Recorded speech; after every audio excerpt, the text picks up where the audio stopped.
Welcome back to the channel. It's been a while again, as usual, but today we have a very important topic. All right, Elrond has completely rebranded to Multiverse X. I have not gone over any of it, so let's go over all of it. All right, basically, this is going to be the plan. And make sure you like, make sure you subscribe if you haven't done that already. Get it done, because I don't come on here too often, so at least you'll know when I do. Basically, what we're gonna go over today is gonna be fairly calculated. We're gonna first go over my thoughts on the rebranding. I think that's pretty important. After that, we're gonna do like a pretty in-depth review with MEX 2.0, and once we go over that, we're gonna go through some of my thoughts on the locked version of MEX, LKMEX or LockMEX, whatever you want to call it. I call it LockMEX.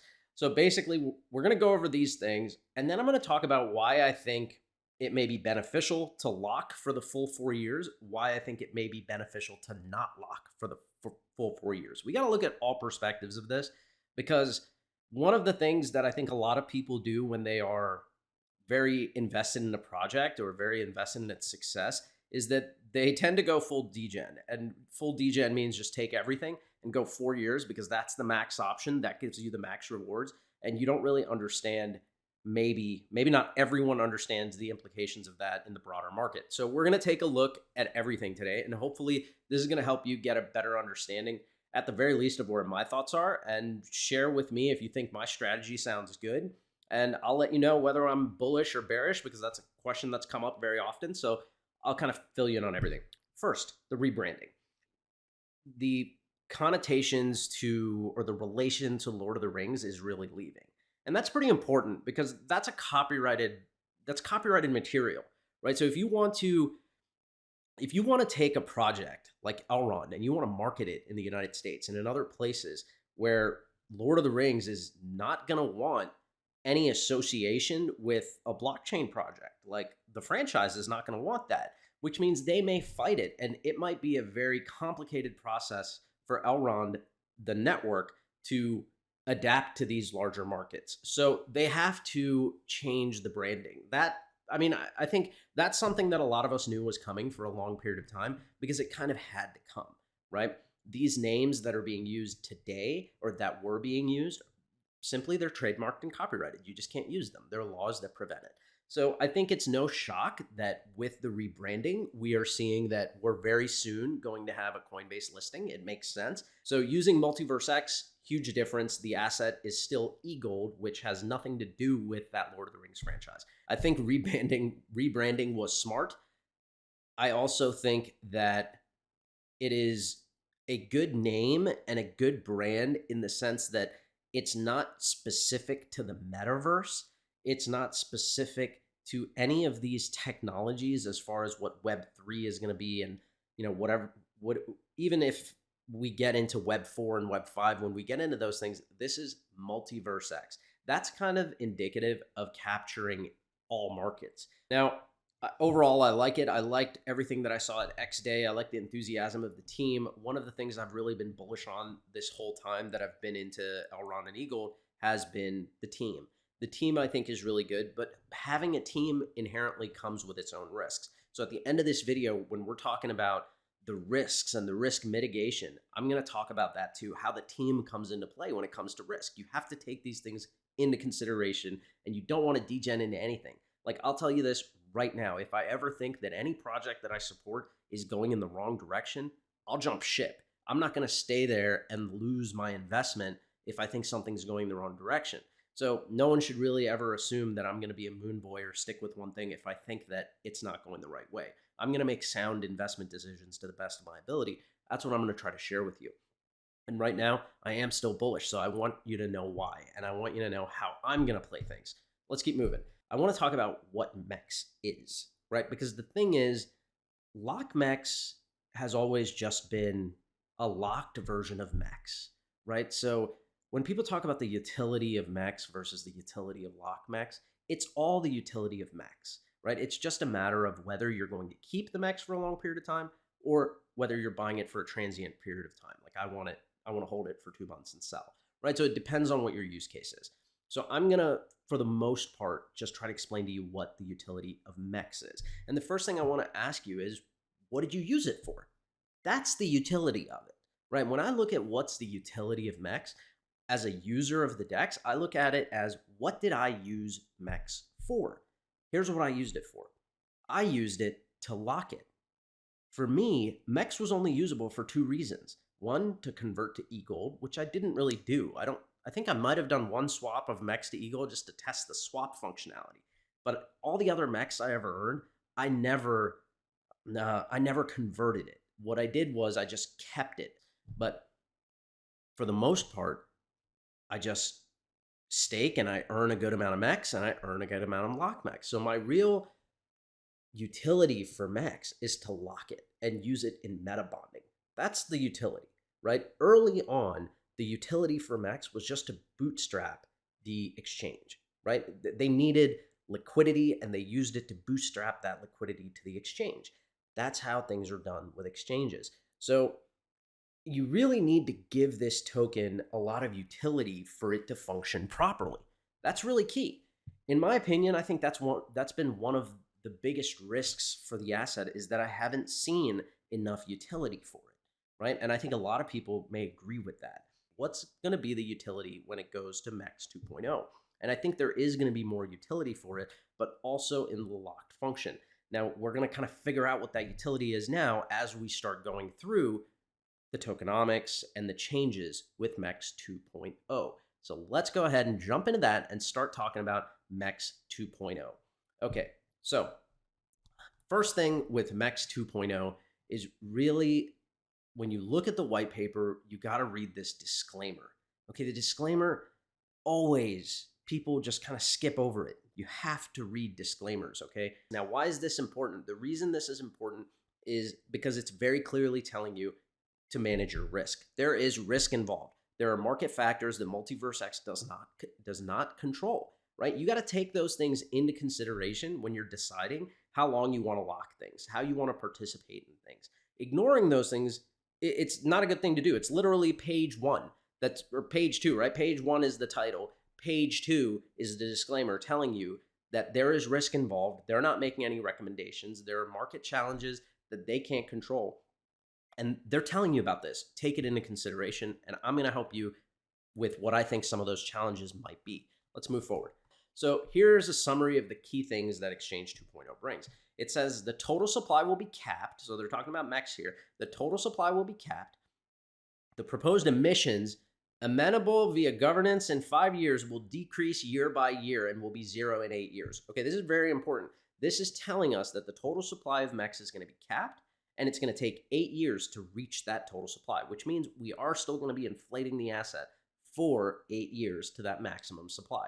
It says MEX will immediately be 3 times less inflationary, so it's going to go down in inflation about 65% than it was previously. That's obviously a good thing. I'm sure a lot of us would just want there to be no inflation, but there are reasons for the model to be this way. Next, it says LKMEX version 2 introduces the powerful concept of energy. So one thing we really have to understand when we move forward is, what is energy? Energy is the period of time that you're going to lock your MEX for. The longer you lock it, the better the rewards. Pretty simple. So pretty much you can take one MEX and you can lock it, right? If you lock it, it has no energy. But if you choose to lock it for 1 year, well, then it has energy associated with that time period. If you choose to lock it for 2 years, you get more energy, which is more rewards. 4 years, you get even more energy, which is more rewards. So the period of time is the energy, right? And they kind of explain it to you here. You can take MEX, you can lock it into LKMEX with 0 energy, and you can just unlock it back to MEX at this point if you want, because there's no fee to unlock it when there's 0 energy. Or you can charge it with energy, which is time, right? Energy is time. So if you charge it with 1 year, you'll get the benefits of that 1 year time period. If you charge it with 2 years, you'll get the benefits that come with 2 years. And if you charge it with 4 years, you'll get the benefits that come with 4 years. So simply put, energy is time. It is the amount of time you choose to take your LKMEX and lock it, okay? The amount of time is then represented by a certain number of points that get you a certain number of rewards. So if you see this here, for 1 year, you get energy points is 360 times 1. For 2 years, it's 360 times 2. And for 4 years, it's 360 times 4. Okay, so now we understand energy. We need to understand the rewards. So if we look at the rewards, Basically, the main thing that you need to know is that based on the time period you lock your MEX, it's going to determine the multiplier that you get for boosted APR and farming, for boosted APR and meta staking. So this is the amount of return that you get from farming and meta staking. You're going to get rewards from meta bonding based on the amount of energy you have as well. When it comes to staking lock MEX, well, there is no staking anymore, right? For meta bonding and for staking, you just get that by holding. So you don't actually have to stake. That's a lot easier. I think that's a lot better. Also, based on the amount of energy you have, it'll determine how you can interact with the launch pad, the amount of lottery tickets you get and stuff. You'll get more tickets if you have more energy, etc. It'll also give you governance power, but I don't think that that's based on the amount of energy you have. It doesn't say anything here about that. Earning energy removal fees. So basically, that's another cool thing that if you're staking your lock MEX, or not staking, but if you have your lock MEX locked up right now and you have it there with a certain amount of energy, you'll start getting removal fees when people decide that, hey, I want to sell. I'm going to pull out my MEX, my lock MEX. I'm going to unlock it, and there's going to be this fee. You're going to get a part of that fee. Okay, so basically what they're saying is that without energy, the lock MEX doesn't really have any power, but with energy, it does. Now, that's also telling you that there's now incentive to lock it for a longer period of time. Okay, well, we got to stop there because there's incentive to lock it for a longer period of time. Now, what this means is that you are basically giving up your time and you're adding risk to lock it for more rewards.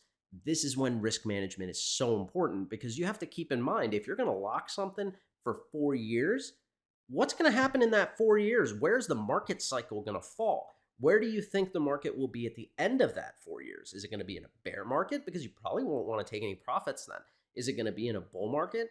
Well, it's not really possible to predict exactly, right? So maybe you'll want to split it. Maybe you'll want to do some for 2 years. Maybe you want to do some for 1 year. Maybe you want to do some for 4 years.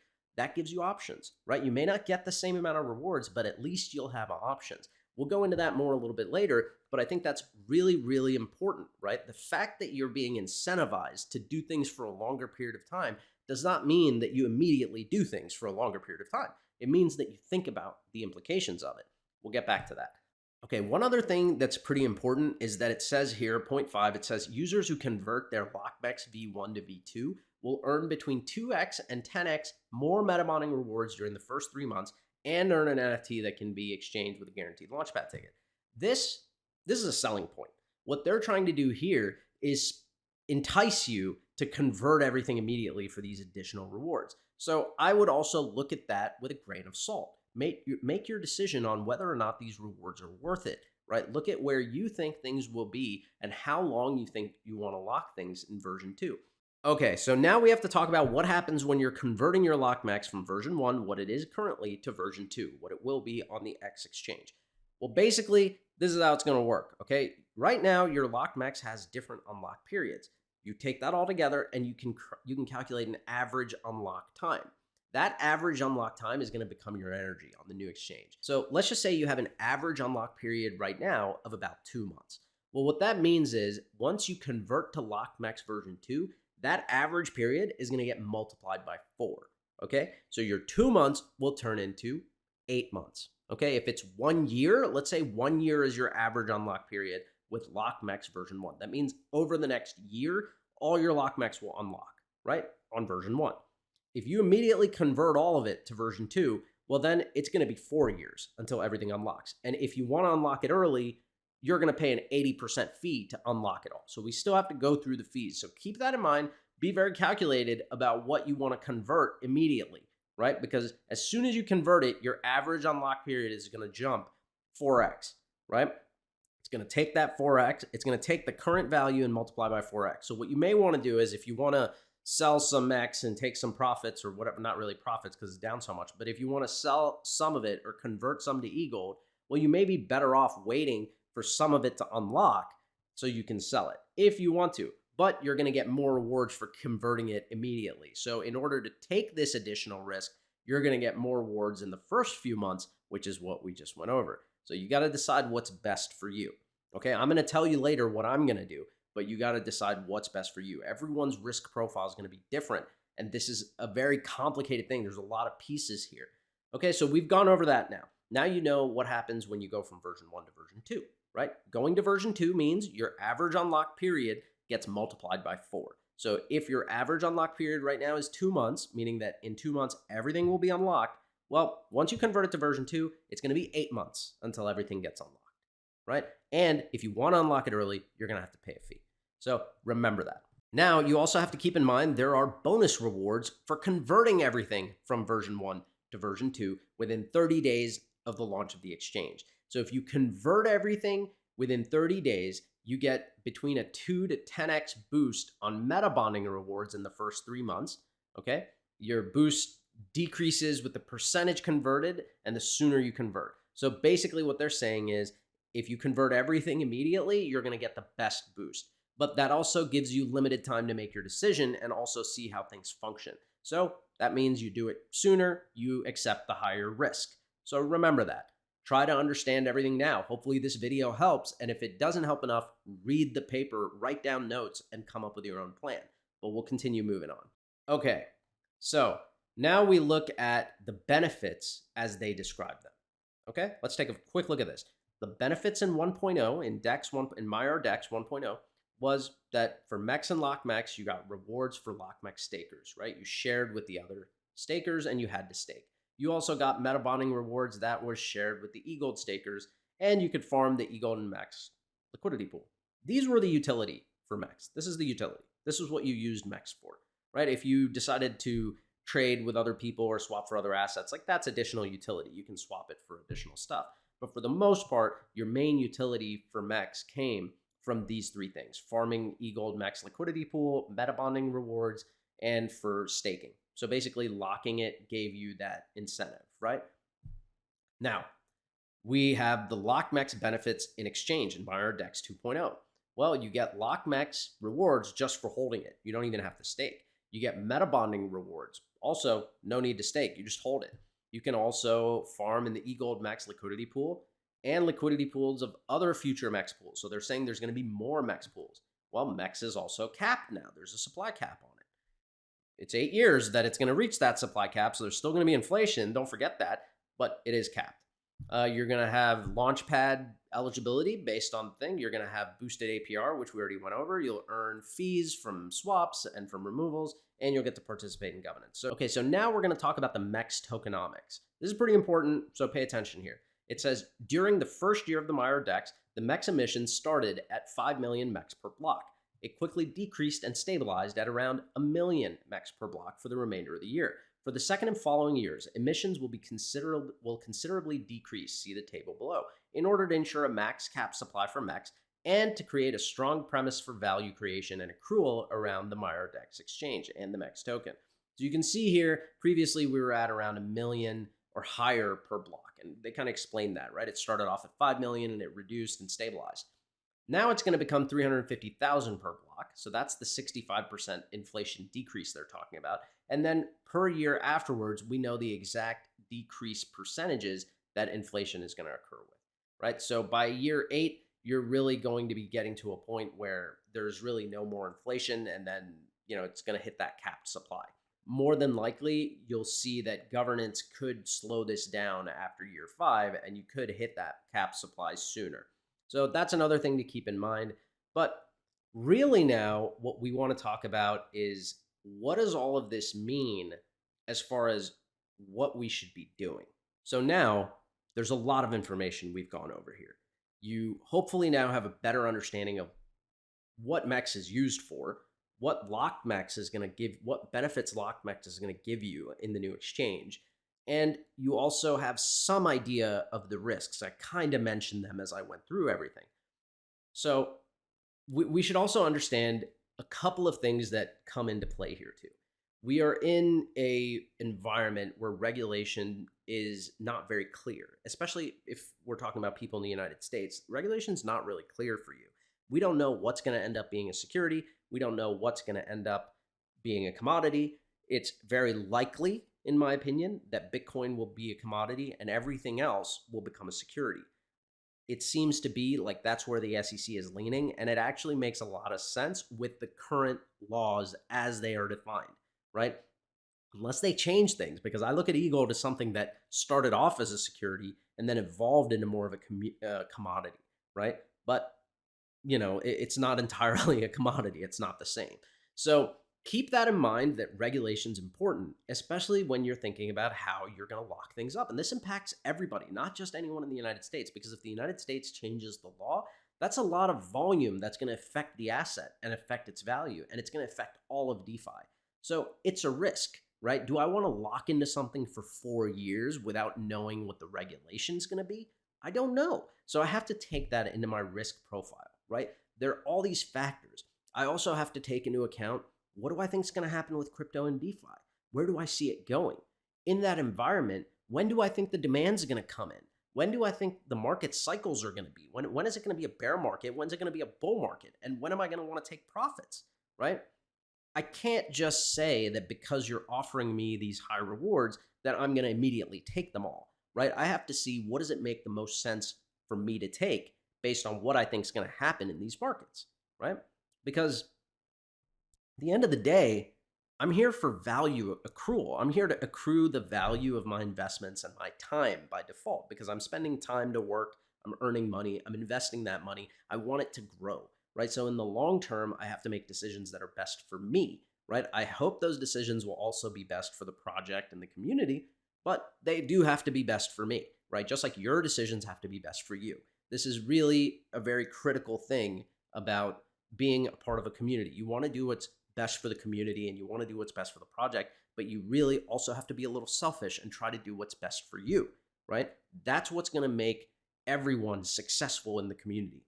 If you're making decisions that are only for the community, but you don't benefit in any way, you're not going to be a happy participant of that community. So try to do a balance there, okay? Now, regulation is definitely key, right? What the Fed's going to be doing with interest rates and stuff and what happens with inflation, that's going to be key. What happens with the broader crypto market and the DeFi market, that's going to be key. I don't know the answers to these, okay? This is why I do not think locking everything for 4 years makes sense. I just personally don't think taking everything and locking it for 4 years is a logical move when we don't know where things are going to be in 4 years. Now, if you're willing to take the risk, if you're wealthy enough to do that, if you're like, oh, all my locked MEX is just, it's going to stay locked MEX, then go ahead and do that, right? You can take whatever decision you want. But I like to risk manage. I'm a proponent of risk management. So just because I'm saying that also, it doesn't mean I'm going to risk manage here. I'm going to tell you what I'm going to do, but I'm trying to give you what I think is the most logical thought process here, is to take these things into account. So why should you not lock for 4 years? Well, simply the factors we just went over: risk, regulation. What's the demand going to look like? Are people going to be coming in? Because the value of MEX is going to be inflating. We know it. We saw the chart, right? It's going to continue inflating for 8 years. So if it's going to keep inflating, that means it's going to be debased, right? The value is going to be debased. The only way the value is going to rise is if people come in, meaning demand. There is going to have to be demand. Otherwise, the value is not going to go up. This is very simple supply and demand economics, right? You have right now a supply of an asset that you know is going to be inflating. And if the demand is not going to rise, well, then you also know that that asset's going to go down in value. It's just, how could it go up if the demand doesn't go up, right? So you have to remember demand's a risk. Then there are other risks, right? Hacks, exploits, issues with the core team, right? When you have a core team that's behind a project, if anything happens to someone on that team that's critical, or anything happens to where they live, or natural disaster, whatever, like it doesn't, we can speculate on what could happen, but that's an inherent risk, right? You have to take that risk into consideration, right? I think the core team has done a terrific job on everything thus far, but I definitely think that the changes made now are giving them time. It's building a platform, but it's giving them time to get through these markets, because what's going to happen if they didn't make these changes is that everyone's locked MEX is going to start converting to MEX, and people are going to be losing value and they're going to be selling it, and like no one's going to want to buy MEX. So they're making these changes at a time that they have to make them, and they're rebranding, which I think is really good, and they're expanding markets, which is also really good. They're also expanding partners. So there's a lot of benefits, but right now this is risks. We'll get into the benefits in a minute. The final risk, anything could happen, right? Anything really could happen. We don't know. This is the infancy of the industry. So do I really want to lock in for 4 years during the infancy of an industry? I don't know. That's a question you got to answer for yourself. I'll give you my answer once again. I said at the end, I'll give you my answer and where I stand as a bearer of bull and why and what my strategy will be. We're getting there. Okay. So now, why should you lock for 4 years? Okay. What are the reasons why you may want to lock? Well, this is a risk, but it's also a reward. DeFi is in its infancy, right? If you see demand coming in, and if you see that demand coming to Elrond, I mean, look at what Multiverse X has done. Their DEX is like enterprise grade. Like the UI is the best I've seen out of any other DEX. And then on top of that, the feature sets are the best, right? The meta bonding, the meta staking, these things are pretty much game changers in the industry, right? I don't use other DEXs now. I just use Maiar, and I'm probably going to just be using xExchange. I don't really go to others because they've surpassed what else is out there. Then you look at the app. The app has also surpassed what else is out there, right? So this is a project that has shown their capability, right? When we had issues with launches of the tokens and stuff like that, what did they do? They came in and they recovered certain amounts. They showed integrity. They dealt with things properly. They came up with solutions to better the community. These are things that you can't get everywhere. So I have faith in that core team, right? That's a reason that I may want to invest in them for the 4 years. Web3 is a disruptive technology in general. This technology is going to be coming in and it's going to be creating value in areas that have not existed before. So the demand opportunity is quite asymmetric, right? You could put in value for a small amount and it could be worth a lot more in the long run. So it really depends where you think the project's going and the industry is going. So in other words, timing. Why would you want to lock in for 4 years? Because the additional rewards you're getting now could be worth a lot if you're willing to accept the risk, but you have to be willing to accept the risk. Okay, demand could skyrocket. This is an industry where a lot of the younger generations, as they get older and want to start investing, they could start coming into DeFi. They probably will, right? Unless regulation kills it, which is one of the risks, right? More than likely, this is going to be an industry that continues to grow. Okay, so in a nutshell, demand, right? If DeFi explodes and the demand explodes, well, Multiverse X is kind of building a platform now that is, in my eyes, the most appealing in terms of speed, fees, and products, right? Okay, if the demand skyrockets, the price of MEX will likely rise significantly. That's likely what you'll see if a large amount of demand comes in and a large amount of the supply is just getting locked, right? People are getting these rewards and they're just locking them up for 4 years. So this locking mechanism now to gain energy could significantly influence that supply-demand curve if the demand spikes. That's a reason to be involved if you are willing to accept that risk, right? You have to just accept that risk to get the upside. That's really the key here. And they're giving you more incentives to do it quickly. Now, that to me means that you need to learn things before you do it. Meta bonding and meta staking, in my opinion, I think these are big deals. I think these are features that not only was I excited about when they first came out, I'm still excited about them now. And I think newcomers to the space that find Multiverse X will be excited about these things too. What you receive from meta bonding and meta staking, right? If any of the projects explode, if any one of them explodes, well, your value could go exponentially high. And then on top of that, more demand could be driven to the exchange in general, which could drive value even higher, you know? At the end of the day, I think everything has some kind of correlation to EGLD. So I hold more EGLD than I do of any other thing, and I continue to accumulate that. I'm not accumulating MEX by buying it. I'm just accumulating it by staking, right? That's my method of accumulation. Now, you never know. When new people come in, they might start buying it. So if they start buying it, what you and I have accumulated over the last year or two could be worth a lot more, especially if we lock it over the next 4 years. So there's benefits either way, right? It really just depends on where you see things going. Now, the other thing about locking. So what's my real strategy here? Let's dive into that. I think that's what a lot of people have wanted to hear. Well, I'm definitely going to participate, 100%. Now, am I going to be buying more MEX? No, I'm not going to do that. I've already accumulated a good amount that I feel comfortable with, that I'm actually really happy with, and I'm going to continue using that. As far as converting, I haven't decided exactly how much I'm going to convert yet.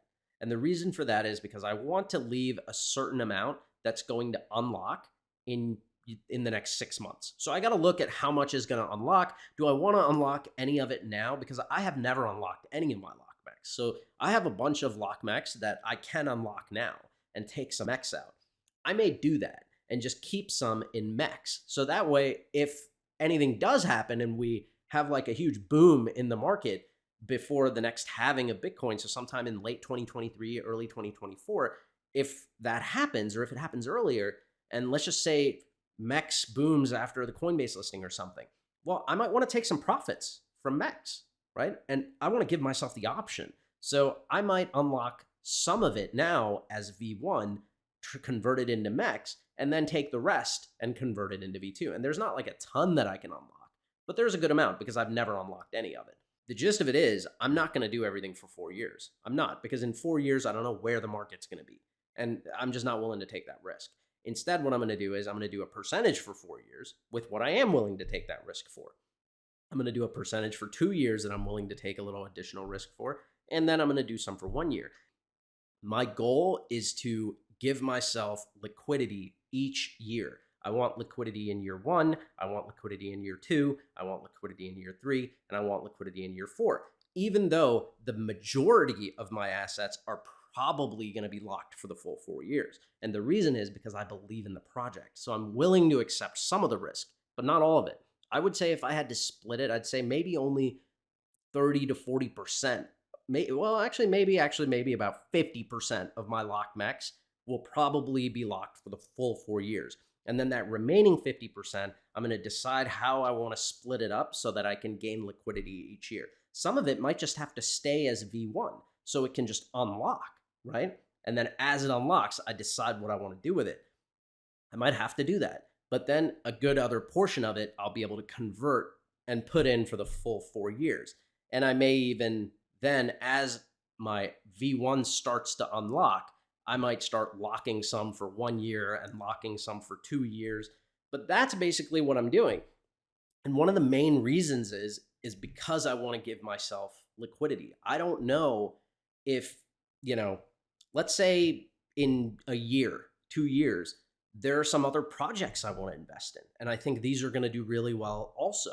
Well, then I may want to take some of the liquidity out and put it there, right? I at least want to give myself the option.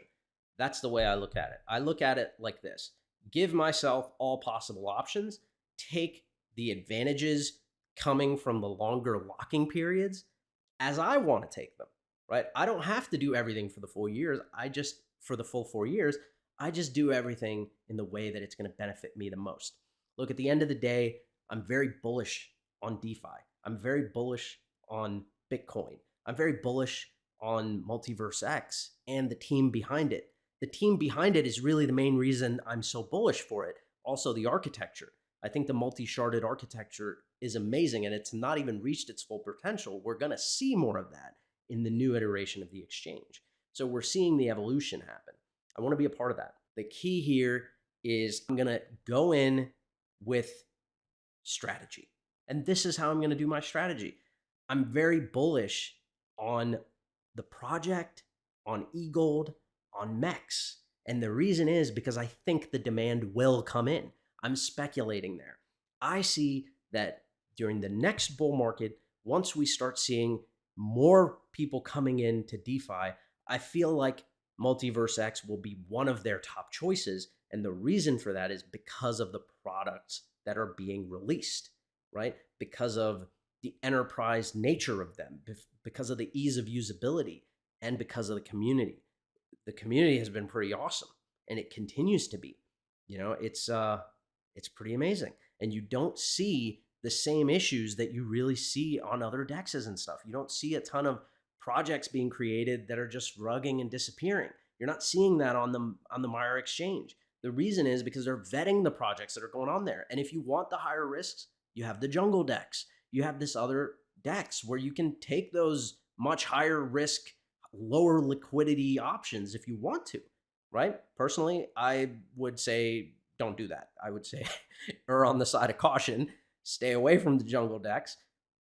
Instead, put your liquidity into EGLD, put your liquidity into other assets that you think are going to appreciate longer period of time, and lower your risk when it comes to assets that you know are going to be inflationary, which is where MEX is, unfortunately. So that's why I'm not buying any more MEX to lock it, right? Because it's an inflationary asset. I'm not going to take money that I could put into Bitcoin or eGold and put it into MEX, which I know is going to inflate for 8 years, right? I would rather put it into something that I know is going to remain scarce, right? That just is how I do my investments. But that doesn't mean I don't want to take what I already have and be a part of it. Now, if I didn't have any MEX today, or if I didn't have any MEX or lock MEX today, then there is a possibility that I would buy some and I would lock it and put it in because I wanted to participate in the exchange, right? So I can see that as being a potential option for a lot of people who aren't a part of this yet. But if you do that, you have to take all these risks into account. But at the end of the day, I think that the broader market is going to see appreciation again sometime in the middle of 2023. Definitely in 2024 to 2025, that's going to be after the halving. That's going to fit with most major Bitcoin and crypto market cycles. And I see that happening. So I want to make sure that for my risk profile, I give myself the opportunity to make decisions at that time period and take liquidity if I want. At the end of the day, it could end up being a mistake, right? MEX and eGold and everything could just skyrocket, and maybe I should be going for the 4 years. I don't know. I could be wrong. But I'm just going to assume that giving myself options is the best way. It's always worked out for me in the past. Anyways, that's kind of where I stand. At the end of the day, I am bullish. I'm definitely taking my actions as a bull as I always have been, right? But this is just the thought process. This is just how I make decisions. So I hope you guys found this valuable. I hope you guys found it useful. If you have questions, please let me know. You kind of have a good idea of my strategy and stuff now, and kind of what I think the risks are, what I think the benefits are. Hope you liked it. There's a ton more information. Check out the debate between Steven and Obi. It's in the description below. Vanessa held a really good debate. They did a great job. They'll answer a lot more questions during that. I don't want to go over all the stuff they've gone over. Watch the debate, watch the after show. You'll really like it. And follow me on Twitter. Like, subscribe. I'll catch you next time. Peace.